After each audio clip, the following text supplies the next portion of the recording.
అదే RTV app వార్తల్ని క్షణాల్లో చదివే అవకాశం ఉంటుంది. ఒక న్యూస్ పేపర్, ఒక టెలివిజన్ ఛానల్ మీ చేతుల్లో ఎప్పుడూ ఉంటాయి.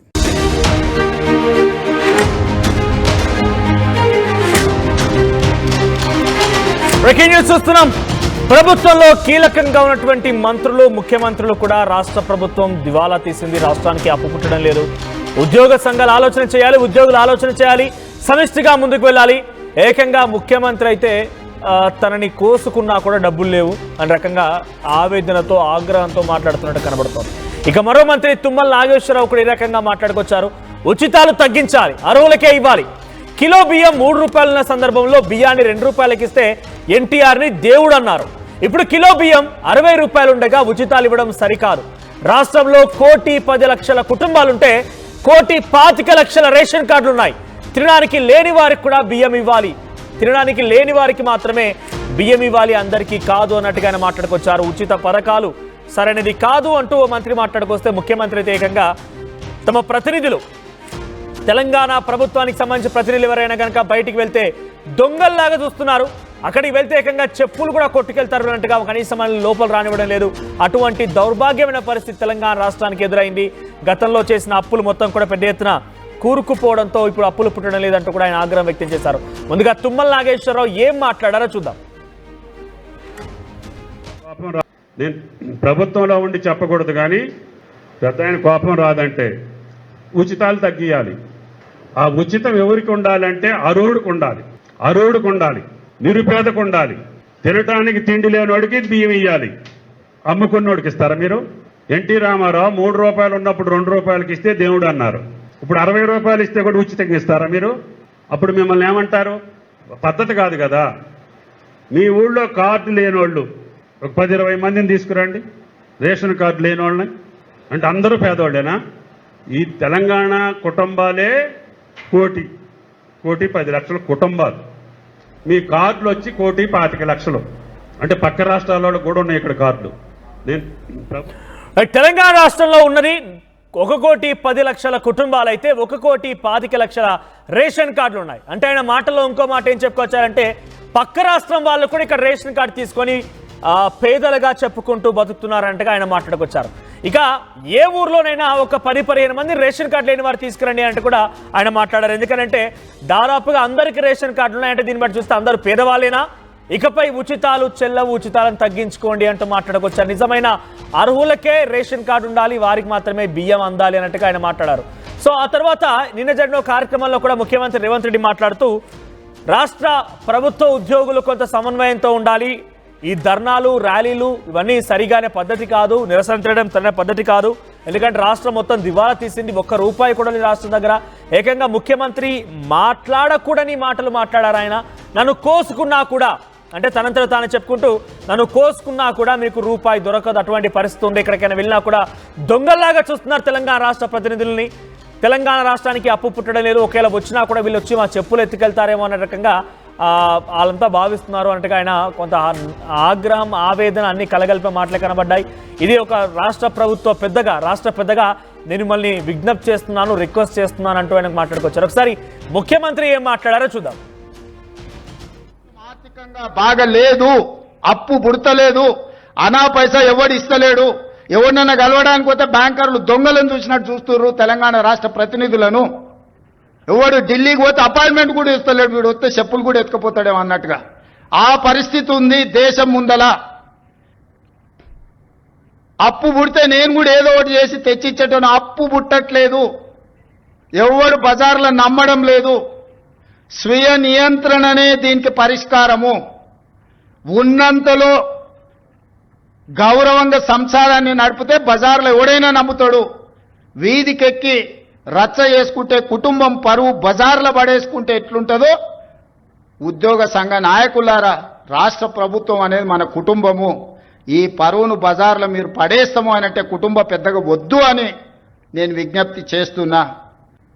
రాష్ట్రం మొత్తం ఆర్థికంగా దెబ్బతిన్నాము. ఒక కుటుంబం విచ్ఛిన్నమైపోయి, చిన్నాభిన్నమైపోయి ఆర్థికంగా పూర్తిగా దివాలా తీస్తే ఎట్లుంటుందో తెలంగాణ రాష్ట్ర ప్రభుత్వం యొక్క ఆర్థిక వ్యవస్థ అట్లనే ఉంది. నన్ను కోసినా కూడా 18,500 కోట్ల రూపాయల కంటే ఎక్కువ ఆదాయం లేదు. ఏం చేస్తారా ఆయనను చెప్పురు ఉద్యోగ సంఘాల నాయకులను అడుగుతున్నా ఏం చేస్తారు? నన్ను కోసుకుంటే తింటారా? వండుకొని తింటారా? ఏం చేస్తారు? లేదు, ఉన్నదే 18,500 కోట్లు, ఎట్లా వంచుదామో చెప్పండి. ఏది ఆపమంటారో చెప్పండి. వృద్ధాప్య పెన్షన్లు ఆపమంటారా? ఉచిత కరెంట్ ఆపమంటారా? షాదీ ముబారక్ ఆపమంటారా? ఏ ఆపమంటారో చెప్పండి. ఏది ఆపుతారో ప్రజలకు చెప్పండి. అయ్యా మీది ఆపేసి మేము బోనసులు తీసుకుంటాం, మేము జీతాలు పెంచుకుంటాం, మేము అన్ని మేము దినంగా మిగిలితేనే మీకు ఇస్తాం రైతు ప్రజలకు చెప్తా అంటే చెప్పండి. బహిరంగ సభ ఏర్పాటు చేద్దాం, 10 లక్షల మందిని తెస్తా, ఉద్యోగ సంఘాల నాయకులు మాట్లాడండి, మేము ఈ చిట్టి ఇచ్చిన ముఖ్యమంత్రికి దీని ప్రకారం పరిపాలన జరుగుతుందని ఇదొక మార్గం. రైట్, ఇది ముఖ్యమంత్రి మాట్లాడిన మాటలు. దీన్ని బట్టి రెండు అర్థం చేసుకోవాలి. ఒకటి, రాష్ట్ర ప్రభుత్వం దగ్గర ఏమీ లేవు, రాష్ట్ర ప్రభుత్వం పూర్తిగా దివాలా తీసింది, మన ప్రజాప్రతినిధులు వెళ్ళినా కూడా అక్కడ పట్టించుకోవడం లేదు, కనీసం అపాయింట్మెంట్ ఇవ్వడం లేదు అనేది ఒక ఎత్తు అయితే ప్రజలకి విన్నవించినట్టుగా ఆయన మాట్లాడుకొచ్చారు. ఇంకోవైపుగా ఉద్యోగ సంఘాలు మీరు చెప్పండి, మరి ఉన్నది మొత్తానికి 18,500 కోట్ల రూపాయలు, వాటిని మీకే తీసుకుంటే, మీరే హైకులు చేసుకోవడం, మీకే బోనస్ ఇవ్వడం, ఇవన్నీ మీకే చేసుకుంటే మరి రాష్ట్ర ప్రజల్ని ఒప్పించండి. అటు ఉచిత కరెంటు మానుకుందామా, షాదీ ముబారక్ మానుకుందామా, రైతు బంధు మానుకుందామా, ఏ విషయంలో తగ్గించుకుందాం అనేది ప్రజల్ని ఒప్పించి మీరు రండి, అంతా మీరే పంచుకోండి. ఓ పని చేయండి, మీరే ఏకంగా ప్రజల దగ్గరికి వెళ్ళిపోయి మేము తినాల్సిందంతా తింటాం, తిన్న తర్వాత మిగిలింది ఏమైనా ఉంటే మీకు ఇస్తామన్నట్టుగా మీరు ప్రజల్ని ఒప్పించుకోండి అన్నట్టుగా ముఖ్యమంత్రి మాట్లాడుకోవచ్చు. ఇక్కడ 2 పాయింట్లు అర్థం చేసుకోవాలి. ఒకటి, రాష్ట్ర ప్రజానీకానికి విన్నవిస్తూనే ఇంకోవైపుగా ప్రభుత్వ ఉద్యోగులకి ఇండైరెక్ట్ గా వార్నింగ్, లేదంటే ఇక్కడ ప్రజల్లో అటు ప్రభుత్వ ఉద్యోగుల్ని కార్నర్ చేసే ప్రయత్నం చేశాడు ఆయన. దీనికి సంబంధించి మరిన్ని అప్డేట్స్ ప్రతినిధి మధు సిద్ధంగా ఉన్నారు. మధు, ఏంటి ఎలా చూడాలి? అటువైపు మంత్రి ఏమో ఉచితాలు వద్దు, ఉచితాలు కేవలం అర్హులకే ఇవ్వాలి, లేని వారికే ఇవ్వాలని చెప్తున్నారు. సో అర్హులకే ఇవ్వాలనే దాంట్లో వాళ్ళ చేతిలో అని ప్రభుత్వం ఉంది కాబట్టి వాళ్ళు నిజంగా అర్హులను గుర్తించి ఇవ్వచ్చు. కానీ మళ్ళీ ఆయన ఉచితాలను మానుకోవాలంటే డెఫినెట్గా రాష్ట్ర ప్రభుత్వం రేపటి బిగ్గెస్ట్ పథకాన్ని రద్దు చేయబోతుందని ఒక అనుమానం తెరమీరికి వస్తుంది. ముఖ్యమంత్రి మాటలు కూడా నిజంగా ఒక ముఖ్యమంత్రి వరకు కూడా తన రాష్ట్రం గురించి తన పెద్దగా ఉన్నారు కాబట్టి ఇంతలా దిగజారిపోయిందని వినమించుకోరు, బయటకి ఎక్కడ బహిరంగపరచరు. అటువంటి స్థాయిలో ముఖ్యమంత్రి ఇదాన్ని బహిరంగపరిచారంటే ఎలా చూడాలి? అటు ప్రభుత్వ ఉద్యోగుల్ని కార్నర్ చేశారనుకోవాలా, ప్రజలకు వినవించారనుకోవాలా? వీరి యొక్క వ్యాఖ్యలు ప్రస్తుతం ఎటువంటి చర్చ కొనసాగుతోంది?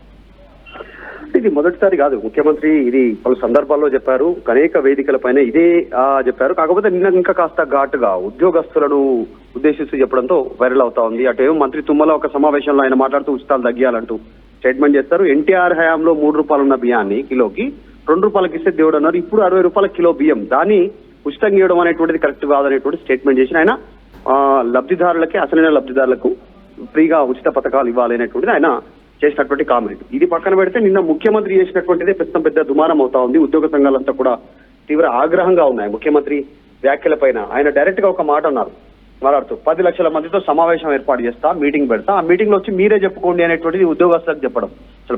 అసలు పాలన కోసం వీళ్ళని ఎంచుకుంటే వీళ్ళు ఉద్యోగస్తుల మీద మొత్తం మీద ఉద్యోగస్తులు అడుగుతా ఉన్నారు, అందుకే మేము మిగతా పథకాలు చేరకపోతున్నాము మీకు ఇవ్వబట్టి అనేటువంటి ఒక మీటింగ్ లో మాట్లాడడంతో ఉద్యోగ సంఘాలు తీవ్ర ఆగ్రహంగా ఉన్నాయి. ఉద్యోగస్తులను, రాష్ట్రంలో ప్రభుత్వ ఉద్యోగస్తులను ఒక విలన్ లాగా చిత్రీకరించే ప్రయత్నం చేశారు ముఖ్యమంత్రి రేవంత్ రెడ్డి అనేటువంటిది ఆగ్రహంగా ఉన్నట్టుగా తెలుస్తా ఉంది. అది ఒక వైపు ఉంటే, ముఖ్యంగా ముఖ్యమంత్రి ఇంకొక స్టేట్మెంట్ చేశారు, తెలంగాణ అప్పుల కోసం బయట తిరిగితే తెలంగాణ రాష్ట్రాన్ని ఒక దొంగలాగా చూస్తున్నారు అనేటువంటి స్టేట్మెంట్ కూడా చేశారు. ఇది చాలా బిగ్ స్టేట్మెంట్ వాస్తవానికి చెప్పాలంటే. ఇప్పుడున్న పరిస్థితుల్లో పాలనను గాడిలో పెట్టాల్సినటువంటి సందర్భం, కానీ దాన్ని వదిలేసి పదే అప్పుల పాలైంది, అప్పులు ఇవ్వట్లేదు, రాష్ట్రం వైపు ఎవరు చూడట్లేదు అనుకున్నప్పుడు నిజంగా అభివృద్ధి విషయంలో పెట్టుబడుల కోసం ఎవరు వచ్చేటువంటి పరిస్థితి ఉండదు. ఆయన చేసినటువంటి స్టేట్మెంట్స్ కాస్త విస్మయాన్ని కలిగించాయి. అధికార పార్టీలో కూడా దీనిపైన చర్చ కొనసాగుతుంది. ఎందుకు ముఖ్యమంత్రి ఆ రకంగా మాట్లాడాల్సి వచ్చింది, ఎందుకు ఆ రకంగా మాట్లాడాలి, దీని వెనుక నిజంగా ఏమైనా వ్యూహం ఉందా, లేదంటే ఉద్యోగస్తుల విషయంలో పదే అడుగుతున్నారని ఆగ్రహాన్ని అక్కడ వాళ్ళ ముందే వెలగక్కారనేటువంటిది కొత్తగా మాట్లాడే ప్రయత్నం చేశారు. కొత్త కోరికలతో ధర్నా చేస్తే ఉన్నది కూల్తది అనేటువంటి స్టేట్మెంట్ చేశారు. అంటే ధర్నాలు చేస్తే ఎస్మా ప్రయోగిస్తాం. ఈ రోజు చివరి రోజు, ఈ రోజు అర్ధరాత్రి నుంచి ఆర్టీసీ సమ్మె ప్రారంభమవుతుంది. అంటే వాళ్ళని కూడా ఉద్దేశించి మాట్లాడినట్టుగా కనిపిస్తా ఉంది. కొత్త కోరికలతో ధర్నా చేస్తే ఉన్నది కూల్తుంది అంటే ఎస్మా ప్రయోగిస్తామంటున్నారు, ఉద్యోగాలు తీసే ప్రయత్నం ఉంది. సేమ్ ప్రభుత్వ ఉద్యోగులు రేపు ఎవరైనా ధర్నాకు పిలుపునిస్తే డిఏల గురించి కానీ ఇంకా ఇతరత్రకు సంబంధించినటువంటి ఎక్స్ట్రా అలవెన్స్ల కోసం వారిపైన కూడా ఎస్మా ప్రయోగిస్తాం, ఉద్యోగాలు పోతాయి అనేటువంటి స్టేట్మెంట్ ఇచ్చారు. మాట్లాడుతున్న సందర్భంలోనే చేసిన స్టేట్మెంట్, ప్రభుత్వ ఉద్యోగులను నేను అడుగుతున్నా, మీరు ఎవరి మీద సమరం చేస్తారో చెప్పండి. ఉద్యోగాలు ఇచ్చిన తెలంగాణ ప్రజల మీదన, ప్రజలపై యుద్ధం చేసి బాగుపడతారా అనేటువంటిది ఒక నింద మోపే ప్రయత్నం చేస్తారు వారిని. దాంతో పాటు జనం కష్టాల్లో ఉంటే అండగా ఉండరా? అంటే మరి ఇక్కడ ప్రజల్లో ప్రభుత్వ ఉద్యోగుల్ని కార్నర్ చేసే ప్రయత్నం ఏమైనా చేశారు? ఎందుకంటే వాళ్ళు పదే నిరసన దిగడం కానివ్వండి, బోనస్ అడగడం కానివ్వండి, వారు ఎప్పుడు చూసినా కూడా ఆర్టీసీ లాంటి కార్పొరేషన్లో వాళ్ళంతా కూడా డిమాండ్ చేస్తూ రోడ్డు ఎక్కడ నిరసన తెరపడం, ఇవన్నీ ఒక ఎత్తు. ప్రభుత్వానికి ఇప్పటికే ఇబ్బందులు ఉన్నాయంటే ఇవి చేయడం వల్ల మరింతగా ఇబ్బంది తలెత్తే అవకాశం ఉంది. కాబట్టి ప్రజల్లో వీరిని కార్నర్ చేసే ప్రయత్నమే అనుకోవాలా? ఇది కొత్తగా ఏం కాదు. గత ప్రభుత్వాలలో కూడా ఉద్యోగులు వారికి సంబంధించినటువంటి కోరికలు అడుగుతారు. ప్రభుత్వం ఎంత మేర చేయగలుగుతుందో చర్చలకు పిలిచి అంత మేర చేయగలుగుతారు, మిగతా బుజ్జగించవచ్చు. కానీ కనీసం చర్చలకు పిలవకుండా ఇది ప్రభుత్వం చేస్తున్నటువంటి బెదిరింపు ధోరణి, డైరెక్ట్ గా ముఖ్యమంత్రి చేస్తా ఉన్నటువంటి స్టేట్మెంట్. కాబట్టి ఉద్యోగ సంఘాలు ఆగ్రహంగా ఉన్నాయి. ఇటు ఆర్టీసీ కానీ, ఇటు ప్రభుత్వ ఉద్యోగాలు కానీ, ఎవరైనా కానీ మా అడగడం మా హక్కు, మేము అడుగుతా ఉన్నాం. ఇప్పుడు వాళ్ళు ఒకటి స్టేట్మెంట్ చేస్తా ఉన్నారు. మంత్రులు ఏ పర్యటనకు వెళ్ళినా 50-60 కిలోమీటర్ల దూరం పర్యటనకు వెళ్ళినా హెలికాప్టర్ వాడుతా ఉన్నారు. ఆ రకంగా ఖర్చు వాళ్ళు పెట్టుకుంటున్నారు, నిధులు వాళ్ళు చేసుకుంటున్నారు. కానీ ఉద్యోగాలు అడిగితే తప్ప అనేటువంటి స్టేట్మెంట్ చేస్తా ఉన్నారు. అడగడంలో తప్పు లేదు, మీరు ఎంతవరకు చేయగలుగుతారో ఎప్పుడు చేయగలుగుతారో చెప్పొచ్చు, కానీ ఇలా నిందలేయడం కరెక్ట్ కాదు అనేటువంటిది ఆగ్రహం వ్యక్తం చేస్తా ఉన్నారు. దానితో పాటు రాష్ట్రం మొత్తం దివాలా తీసింది అనేటువంటి మీనింగ్ వచ్చేలా ముఖ్యమంత్రి మాట్లాడడానికి కూడా ప్రతిపక్షాలు ఆరోపణలు చేస్తా ఉన్నాయి. పదే ముఖ్యమంత్రి రాష్ట్రం ఆర్థిక పరిస్థితి బాగాలేదు, అప్పు ఇవ్వట్లేదు, అప్పు పుట్టట్లేదు, దొంగల్లాగా చూస్తా ఉన్నారు, తెలంగాణ రాష్ట్రం అప్పు కోసం వెళ్తే అనేటువంటి స్టేట్మెంట్లు ఫ్యూచర్ లో తీవ్రమైనటువంటి ప్రభావం పడుతుంది రాష్ట్రం అభివృద్ధి పైన అనేటువంటి స్టేట్మెంట్ చేస్తా ఉన్నారు. చూడాలి ఎక్కడ దాకా వెళ్తుందో. మంత్రి తుమ్మల అదే రకంగా మాట్లాడుతున్నారు, ఉచితాలు తగ్గియాలని. ఫ్యూచర్ లో మేబీ ఉచితాలు కూడా తగ్గించే అవకాశం. ఇప్పుడు రాజీవ్ యువ వికాసం గురించి చర్చ జరుగుతా ఉంది. సివిల్ స్కోర్ ఉంటేనే వారికి ఇచ్చే అవకాశం ఉందనేటువంటిది. సివిల్ స్కోర్ ఉంటే ప్రభుత్వం పైన ఎందుకు ఆధారపడతారు? ఆ ప్రైవేట్ కి సంబంధించినటువంటి వాళ్ళే వైరా లోన్ తెచ్చుకుంటారు, వాళ్ళే కట్టుకోగలుగుతారు. సో ఈ సిచ్యువేషన్ అన్న వివాదాస్పదం అవుతుంది ప్రభుత్వానికి సంబంధించి. మరి ఫ్యూచర్ లో ప్రభుత్వ పథకాలు కూడా కొన్ని తగ్గించే అవకాశం ఉండొచ్చు. రైట్. అంటే నిజంగానే ఇవన్నీ వ్యాఖ్యలు చూస్తుంటే ఏదో బిగ్గెస్ట్ ప్రభుత్వ పథకాన్ని, ప్రభుత్వం పైన భారం పడేటువంటి ఒక పథకాన్ని రద్దు చేయబోతున్నారనేటువంటి ఒక సంకేతం కనబడుతోంది. సో నిజంగా అదే కనుక జరిగితే ప్రజలు ఎటువంటి సిచ్యువేషన్ ఉండే అవకాశం ఉంది? ప్రతిపక్షాలు ప్రస్తుతం రేవంత్ రెడ్డి వ్యాఖ్యలు ఇలా చూస్తున్నాయి. ఇంకోటి ప్రతిపక్షాలతో పాటు ఉద్యోగ సంఘాలు కూడా అసలు మేము బోనసే అడగలేదు, మా డబ్బులు మాకు గతంలో పెండింగ్ ఉన్నటువంటి డబ్బులు అడుగుతున్నాం అనేటువంటిది ఉద్యోగ సంఘాల నాయకులు చెప్తా ఉన్నారు. ఇక్కడ మేమేదో గొంతమ్మ కోరికలు కోరుతున్నాము, లేనిది అడుగుతా ఉన్నాము, సాధ్యం కానిది అడుగుతున్నామని ముఖ్యమంత్రి చెప్తా ఉన్నాం. ఇది కరెక్ట్ కాదు అంటూ ఉద్యోగ సంఘాల నాయకులు చెప్తా ఉన్నారు. ఇక ప్రతిపక్షాలు తీవ్ర విమర్శలు చేస్తా ఉన్నాయి. మొదటి నుంచి కూడా రాష్ట్ర ఏర్పాటు తర్వాత 10 సంవత్సరాలు కాస్త ఆర్థిక అభివృద్ధిలోకి తీసుకెళ్లే ప్రయత్నం చేస్తే కాంగ్రెస్ వచ్చిన మొదటి డే నుంచే అసెంబ్లీలో వీళ్ళు సెకండ్ డే నుంచి అసెంబ్లీ పెట్టారు. సెకండ్ డే నుంచే శ్వేతపత్రం అనేటువంటి పేరిట అప్పుల కుప్ప అయిపోయింది రాష్ట్రం అనే మొదటి రోజు నుంచే వీళ్ళ పాలనలో బదనాం చేస్తా ఉన్నారు, రాష్ట్రాన్ని అనేటువంటిది ఆరోపణలు చేస్తా ఉన్నారు.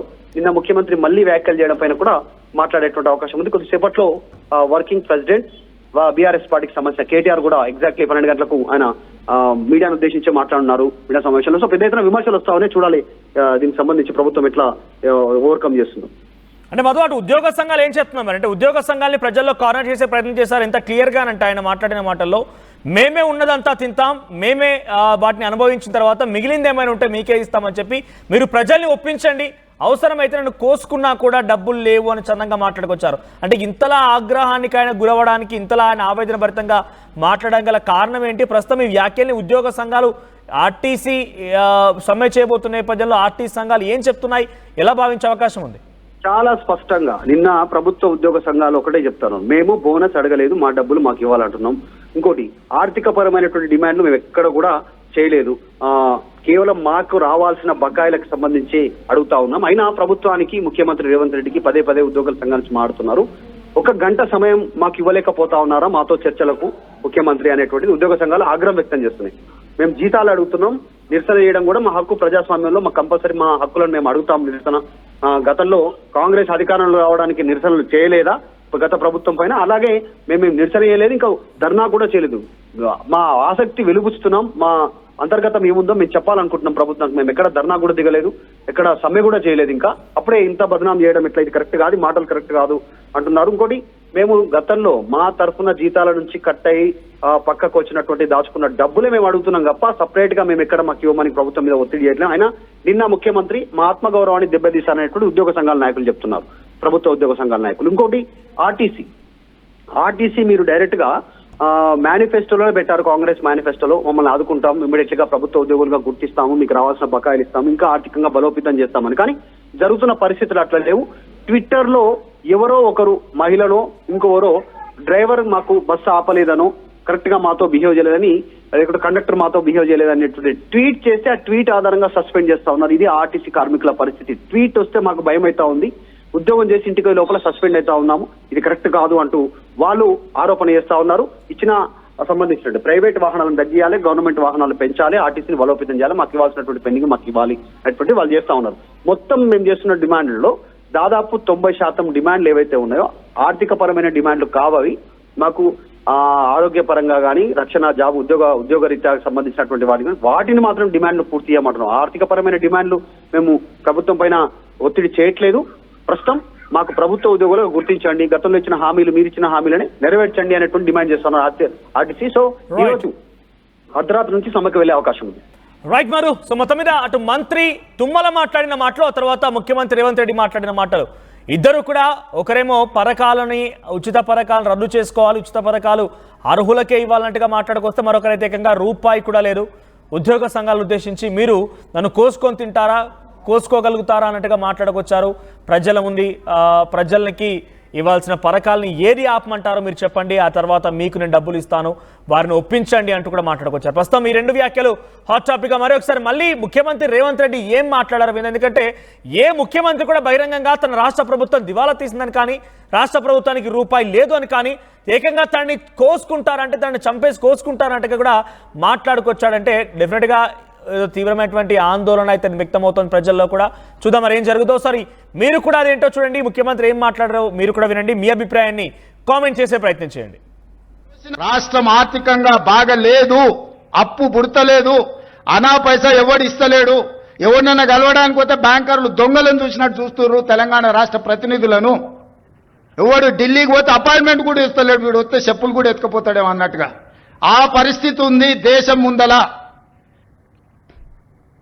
అప్పు పుడితే నేను కూడా ఏదో ఒకటి చేసి తెచ్చిచ్చేటను, అప్పు పుట్టట్లేదు, ఎవడు బజార్లో నమ్మడం లేదు. స్వీయ నియంత్రణనే దీనికి పరిష్కారము. ఉన్నంతలో గౌరవంగా సంసారాన్ని నడిపితే బజార్లో ఎవడైనా నమ్ముతాడు. వీధికెక్కి రచ్చ చేసుకుంటే, కుటుంబం పరువు బజార్లో పడేసుకుంటే ఎట్లుంటుందో, ఉద్యోగ సంఘ నాయకులారా, రాష్ట్ర ప్రభుత్వం అనేది మన కుటుంబము, ఈ పరువును బజార్లో మీరు పడేస్తాము అనంటే కుటుంబ పెద్దగా వద్దు అని నేను విజ్ఞప్తి చేస్తున్నా. రాష్ట్రం మొత్తం ఆర్థికంగా దెబ్బతినున్నాము. ఒక కుటుంబం విచ్ఛిన్నమైపోయి, చిన్నాభిన్నమైపోయి ఆర్థికంగా పూర్తిగా దివాలా తీస్తే ఎట్లుంటుందో తెలంగాణ రాష్ట్ర ప్రభుత్వం యొక్క ఆర్థిక వ్యవస్థ అట్లనే ఉంది.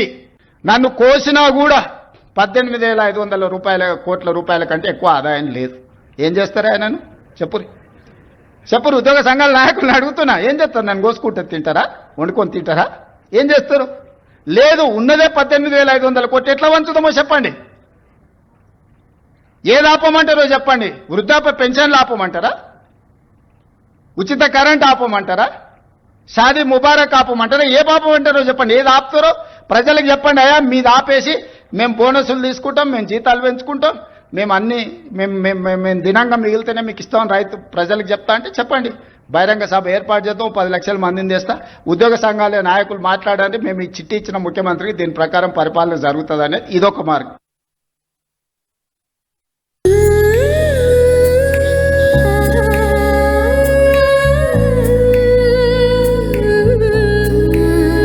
Gokulam signature jewels.